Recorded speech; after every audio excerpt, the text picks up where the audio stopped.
ಅಶ್ವತ್ಥಮ್ಮರವರ ಪರಿಚಯ. ಗೌರವಾನ್ಯ ಅವರಿಗೆ ಸಮರ್ಪಿಸುವಂತಹ ಸನ್ಮಾನ ಪತ್ರ. ಕುಂದಾಪುರ ತಾಲೂಕಿನ ಕಂಚಿಗೋಡು ತಮ್ಮ ಹುಟ್ಟೂರು. ವೃತ್ತಿಯಲ್ಲಿ ಭಿಕ್ಷೆ ಬೇಡುತ್ತಿದ್ದ ತಾವು 3 ಹೆಣ್ಣು ಮಕ್ಕಳನ್ನ ದತ್ತು ಪಡೆದು ಸಾಕಿದ ಮಹಾತಾಯಿ. ಸಾಧಾರಣ ಅವರ ವಯಸ್ಸು 70 ವರ್ಷ.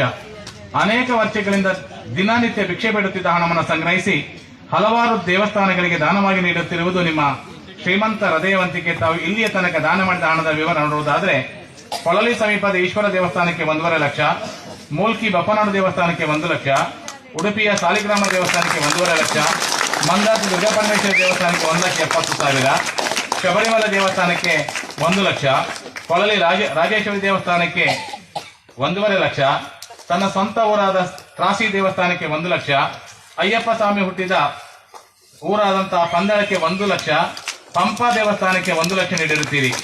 ನೀವು ಮಹಾತಾಯಿ ಹೌದು, ಮಹಾದಾನಿ ಹೌದು. ತಾವು ಬೆವರು ಸುರಿಸಿ ಬೇಡಿದ ಹಣವನ್ನ ತಾನು ಐಷಾರಾಮಿ ಜೀವನವನ್ನು ಬಯಸದೆ ಎಲ್ಲ ದೇವರ ಮುಡಿಗೆ ಸಮರ್ಪಿಸುವುದು ನಿಮ್ಮ ಅತಿ ದೊಡ್ಡ ಗುಣವನ್ನು ನೋಡಿ ನಿಮ್ಮನ್ನ ಸನ್ಮಾನಿಸಲು ನಾವು ಈ ಸಂದರ್ಭದಲ್ಲಿ ಹೆಮ್ಮೆ ಪಡುತ್ತಿದ್ದೇವೆ. ಸದ್ಯದಲ್ಲೇ ಮಂದಾತಿ ದೇವಸ್ಥಾನದಲ್ಲಿ ಅನ್ನದಾನ ಮತ್ತು ವಸ್ತ್ರದಾನ ಸೇವೆ ಮಾಡಿ ಶಬರಿಮಲೆ ಯಾತ್ರೆ ಮಾಡಬೇಕೆಂಬ ನಿಮ್ಮ ಕನಸು ಈಡೇರಲಿ. ಇನ್ನಷ್ಟು ಸಮಾಜಮುಖಿ ಕೆಲಸ ಇವರಿಂದ ಆಗಲಿ. ಮುಂದಿನ ಪೀಳಿಗೆಗೆ ಇವರ ಸಮಾಜ ಸೇವೆ ಪ್ರೇರಣೆಯಾಗಲಿ ಅಂತ ಪ್ರಾರ್ಥಿಸುತ್ತಾ ಗೌರವಾಧಾರಗಳೊಂದಿಗೆ ಅವರಿಗೆ ಸಮರ್ಪಿಸುತ್ತಿರುವ ಸನ್ಮಾನ ಪತ್ರ ವೆಚ್ಚ ಸಂಘಟಕ ಶ್ರೀ ನಾಗರಾಜ್ ಶೆಟ್ಟಿ